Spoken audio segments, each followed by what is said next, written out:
Assalamualaikum warahmatullahi wabarakatuh. Waalaikumsalam warahmatullahi wabarakatuh. Semoga bagi kita semua selalu diberi kesehatan, kekuatan, sehingga kita bisa beraktivitas walaupun melalui perkuliahan online ini ya.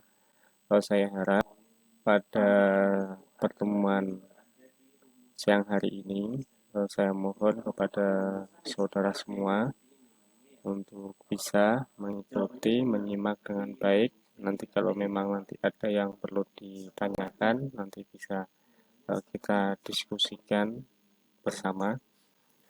Kemudian pada sesi kali ini kita memasuki mengenai hukum perdata ya, yang sebelumnya sudah saya sampaikan beberapa poin, karena ini sudah kemarin sampai pada TS sudah saya berikan ya sebelumnya. Nah, untuk kali ini kita masuk ke hukum perdata ya.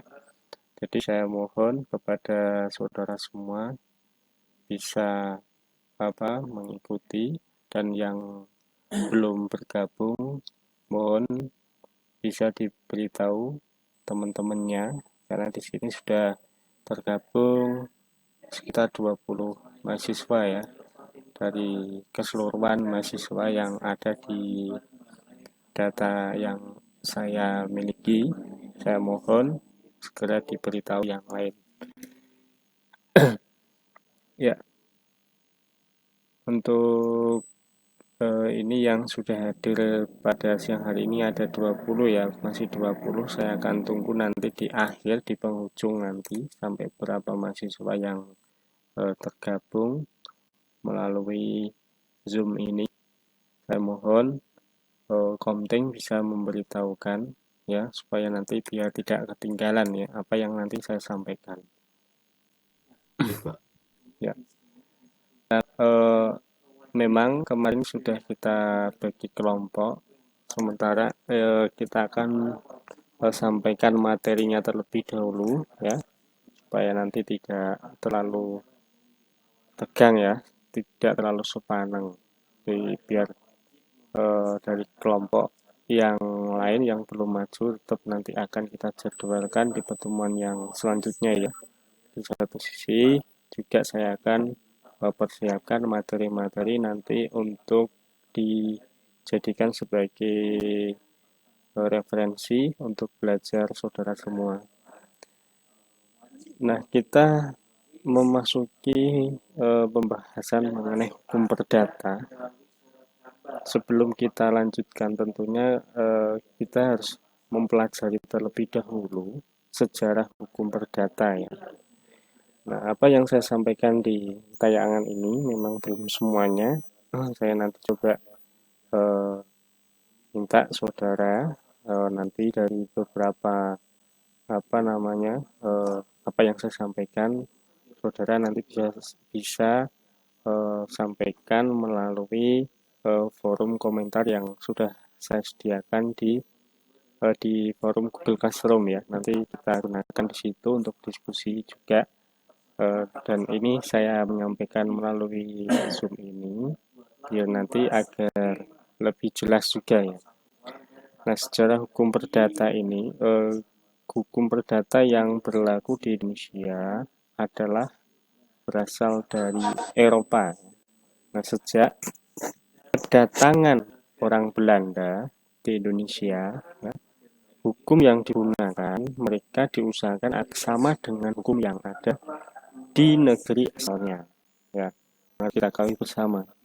Nah, sedangkan hukum Romawi menjiwai sebagian terbesar hukum-hukum di negara Eropa.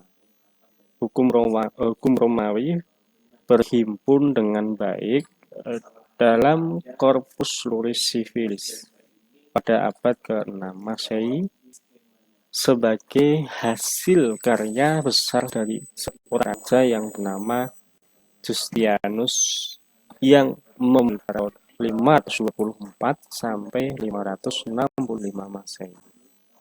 Nah, pada hukum Romawi ini ya, yang yang berhimpun dalam korpus luris sivilis ini ada beberapa bagian. Tentu saya mohon nanti silahkan disampaikan. Saya pengen tahu kepada saudara dari bagian-bagian ini. Saya mohon kepada saudara bisa menyampaikan melalui komentar nanti ya. Ya, di dalam korpus luris sivilis pada abad ke-6 ini. Nanti silahkan disampaikan melalui Google Classroom ya. Nah, biar nanti apakah sama nanti dengan referensi yang nanti akan saya sampaikan dengan saudara yang nanti saya suruh untuk menyampaikan melalui Google Classroom. Nah, memang saya tidak masukkan di sini. Nah, nanti kita coba cocokkan ya, kita diskusikan bersama supaya nanti saudara juga bisa, walaupun melalui online ini saya rasa untuk belajar saya rasa tidak pernah terhalang semakin canggihnya teknologi, semakin media-media yang kita gunakan ini dari HP, dari laptop semua bisa kita gunakan untuk mengkaji, pelajari mengenai hukum perdata ini. Dan saya mohon kepada saudara nanti apa yang saya tanyakan silahkan di komentar di Google Classroom ya mengenai korpus luris sivilis ya. Ya ada beberapa bagian itu ya yang berhimpun dengan baik ya dalam korpus luris sivilis.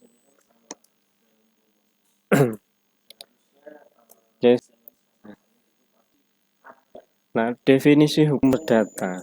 Nah, ini merupakan rangkaian peraturan hukum yang mengatur hubungan hukum antara orang yang satu dengan yang lain dengan menitikberatkan kepada kepentingan perseorangan. Ya. Dari definisi ini, tentu kalau kita berbicara mengenai hukum perdata, ya mungkin saudara sering menjumpai ya,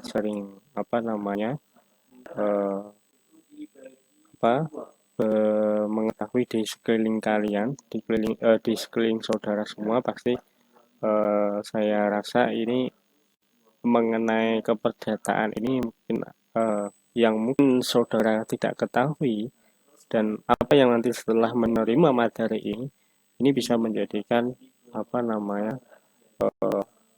kesesuaian dari materi yang saya sampaikan dan juga sesuai dengan apa yang terjadi di sekeliling saudara semua ya. Nah, hubungan hukum yaitu hubungan yang diatur oleh hukum dan mempunyai akibat hukum.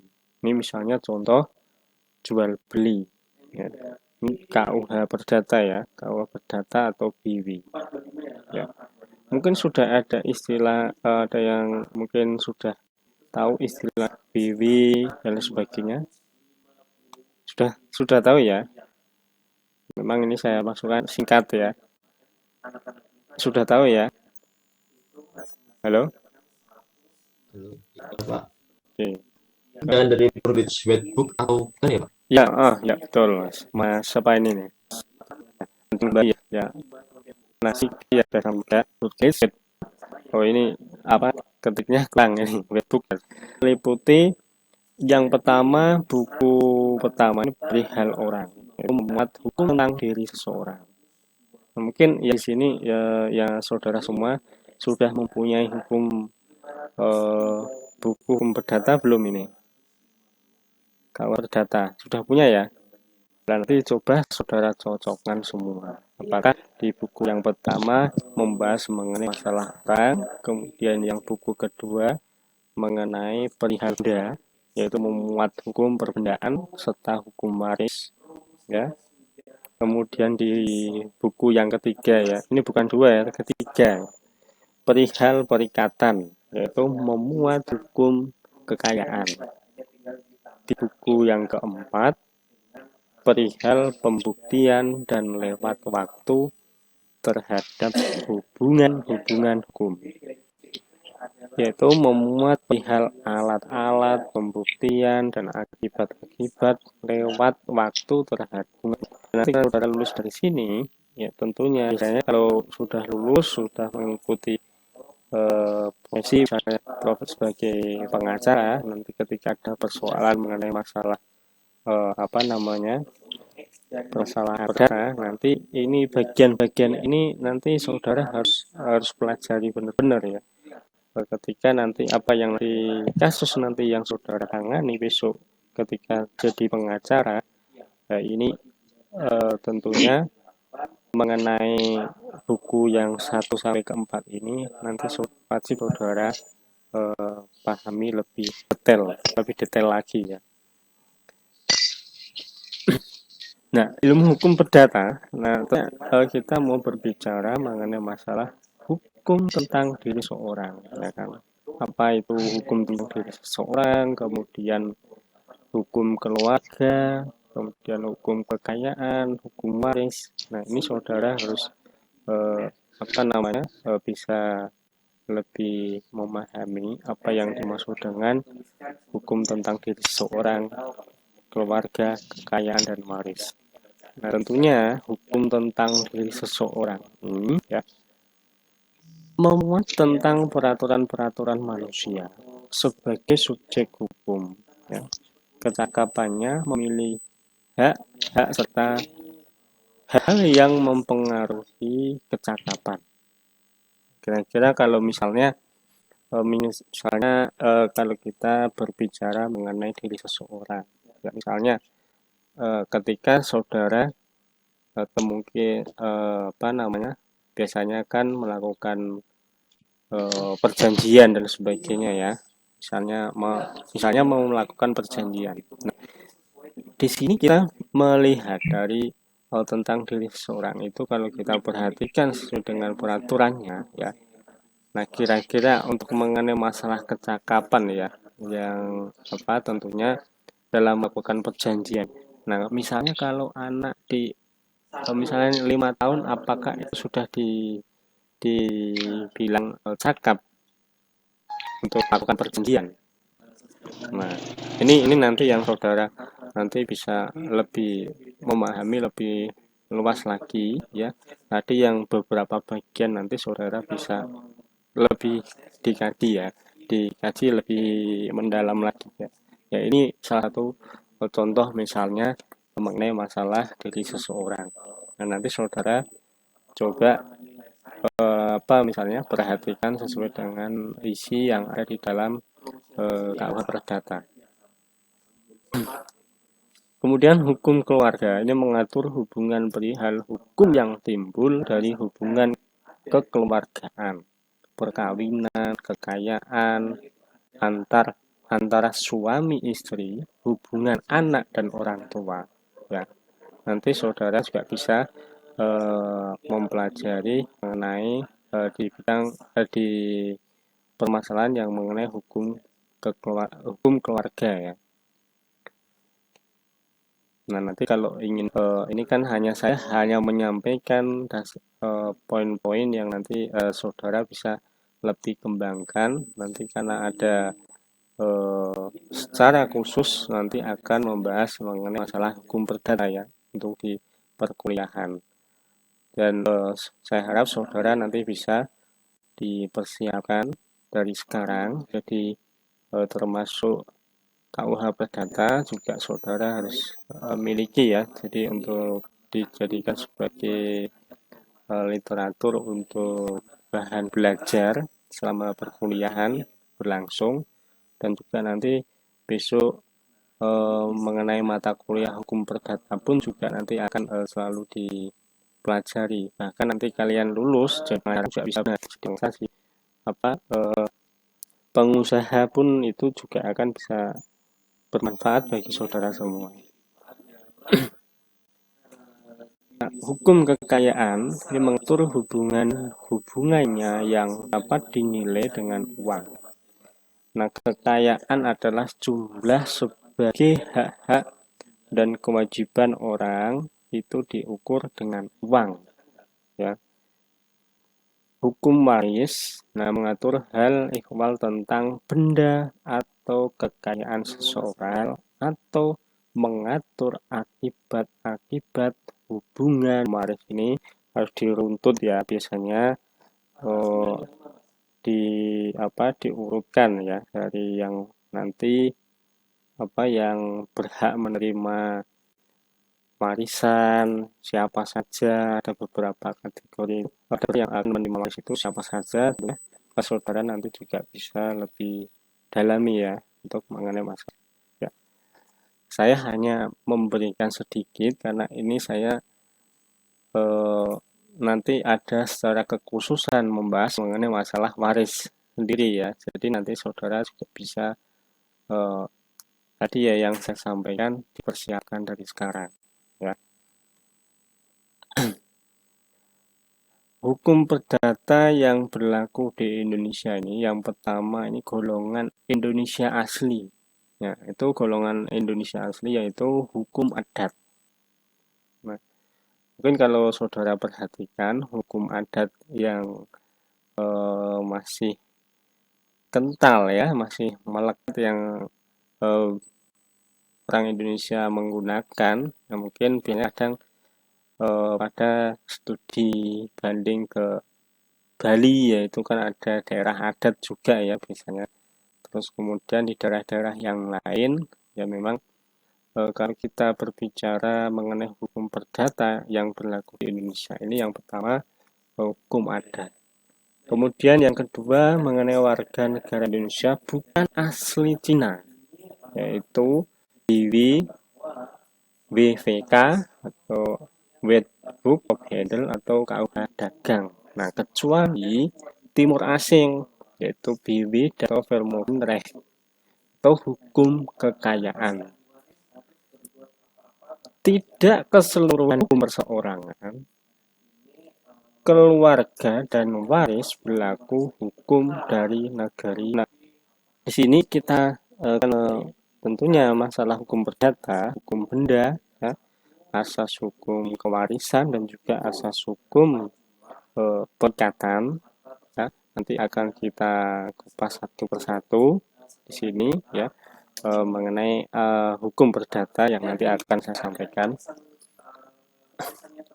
Nah, dengan hukum perdata ya, hukum perdata material, ya, aturan atau norma yang mengatur kepentingan ya perorangan yang pelaksanaannya terserah kepada yang berkepentingan ya, hukum perdata material ya. Nah, hukum perdata formil atau hukum proses atau hukum acara ini ketentuan yang mengatur tata cara mempertahankan hukum perdata material dalam proses acara di pengadilan. Makanya nanti saudara nanti juga akan mendapat mata kuliah hukum perdata dan hukum acara perdata. Dan nanti saudara harus benar-benar fokus ya mengenai masalah hukum perdata. Nanti ada secara rinci akan dijelaskan. Kemudian hukum acara perdata juga nanti akan dijelaskan secara rinci. Nah, ini saya akan memberikan pemahaman kepada saudara ya tentunya mengenai pembidangan hukum perdata ini ya.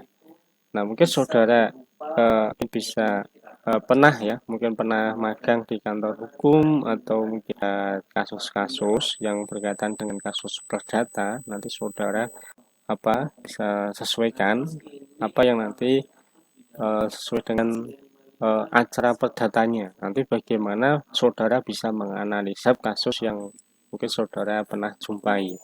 Ya, ini harapan lebih menambah referensi-referensi, coba menelusuri kasus-kasus perdata ya. Nanti saudara nanti akan mendapatkan materi masalah hukum perdata, nanti akan saudara lebih fokus mengenai masalah tulis apa, kan? Nanti bisa diskusi di situ. Ya. IS. Ya. Sifat pluralisme hukum perdata. Nah, sistematika hukum perdata tadi yang sudah 1 tahun dan belum menikah sesuai dengan pasal 3 dan tercatat sebagai penduduk di tempat itu dalam hal dibuktikan dengan saudara berikan contohnya, nanti silakan saudara sampaikan melalui Google Classroom. Nanti kita akan diskusikan bersama ya. Kemudian menurut, nah ini, sedangkan tempat tinggal kalau menurut Sitojo Prawirojo adalah tempat di mana seseorang dianggap selalu hadir, berhak melakukan hak-haknya dan mengenai kewajiban meskipun seandainya ia di tempat lain. Nah, menurut pasal 17b, tempat di mana ia menempatkan pusat kegiatannya. Macam-macam domisili, ya, tempat tinggal yang sesungguhnya terdiri dari tempat tinggal sukarela atau mandiri dalam sesuai dengan pasal 17 ayat 2 BW. Kemudian yang kedua, tempat tinggal wajib atau berkelanjutan adalah tempat tinggal yang tidak bergantung pada keadaan orang yang bersangkutan, melainkan bergantung pada keadaan-keadaan orang lain. Yang dianggap mempunyai tempat tinggal pertama, istri mengikuti suami, ini sesuai dengan pasal 21 BW. Kemudian buruh mengikuti majikan, sesuai dengan pasal 22 BW. Nah, mengenai tempat tinggal yang dipilih, yang tadi kan saya sampaikan mengenai macam-macam domisili ya. Nah, tadi tempat tinggal yang sesungguhnya dan tempat tinggal yang dipilih. Nah, sekarang kita membahas mengenai tempat tinggal yang dipilih.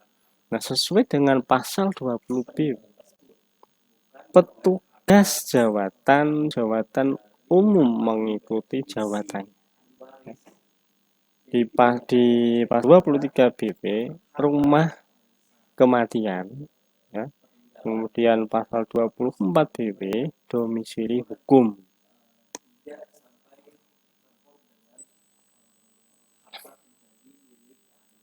Nah, asas hukum keluarga. 4 macam anak menurut hukum, ya. Yang pertama, anak sah. Nah, ini dilahirkan dalam atau sebagai akibat perkawinan yang sah, ya, sesuai dengan pasal 42 Undang-Undang Nomor 1 Tahun 1974, pasal 250 KUH Perdata. Kemudian yang kedua, anak luar kawin terdiri dari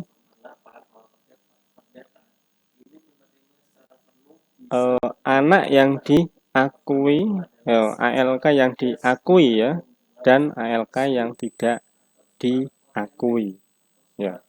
Kemudian yang ketiga, anak zina.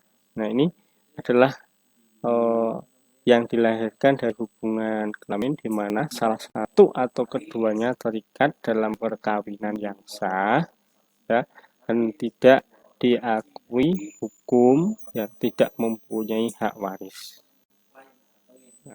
Kemudian anak sumbang ini adalah dilahirkan dari hubungan kelamin antara dua orang yang mempunyai hubungan kekerabatan yang terlalu dekat dan tidak diakui hukum, tidak mempunyai hak waris.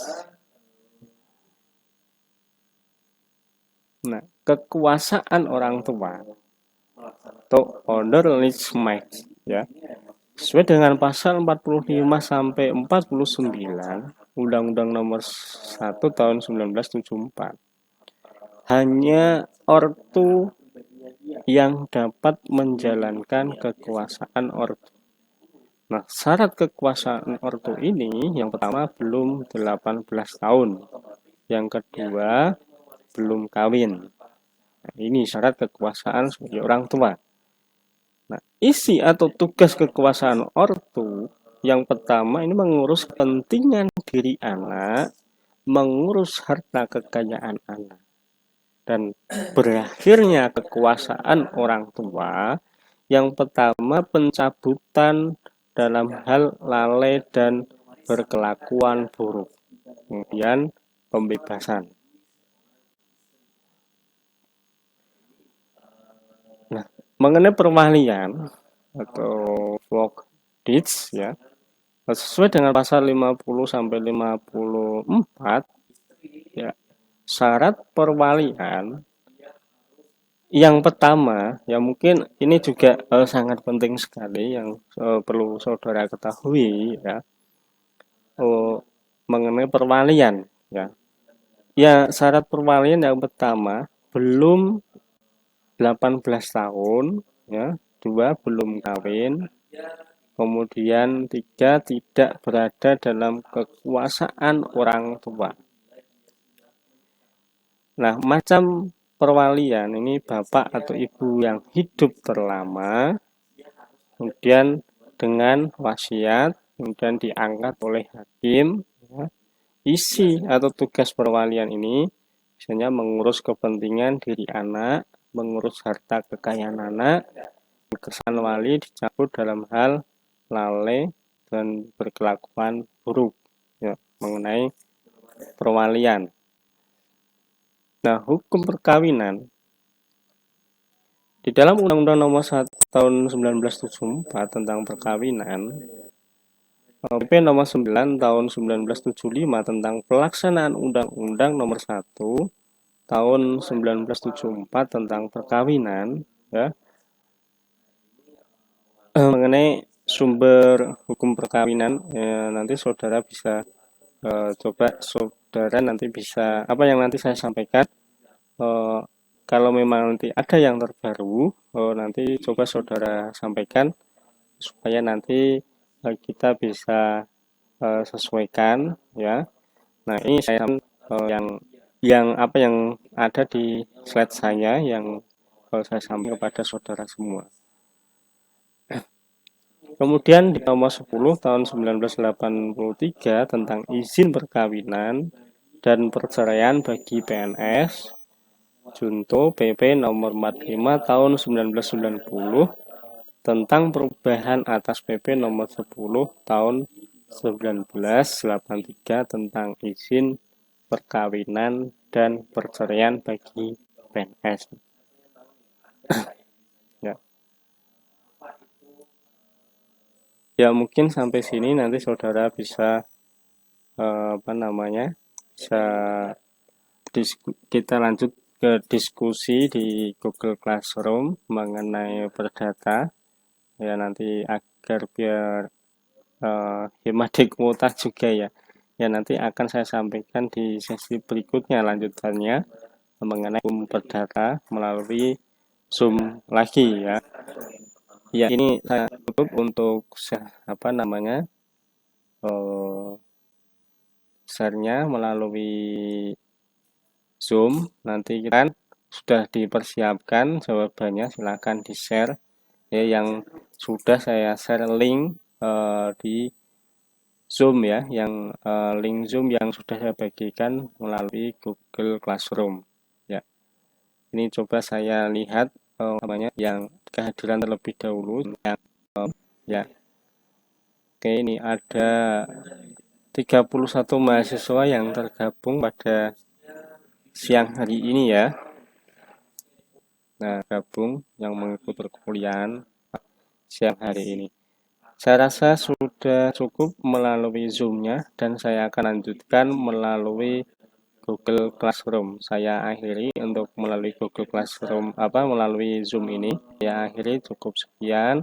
Kurang lebihnya saya mohon maaf. Akhir kata, wabillahi taufiq walhidayah. warahmatullahi wabarakatuh. Wabarakatuh.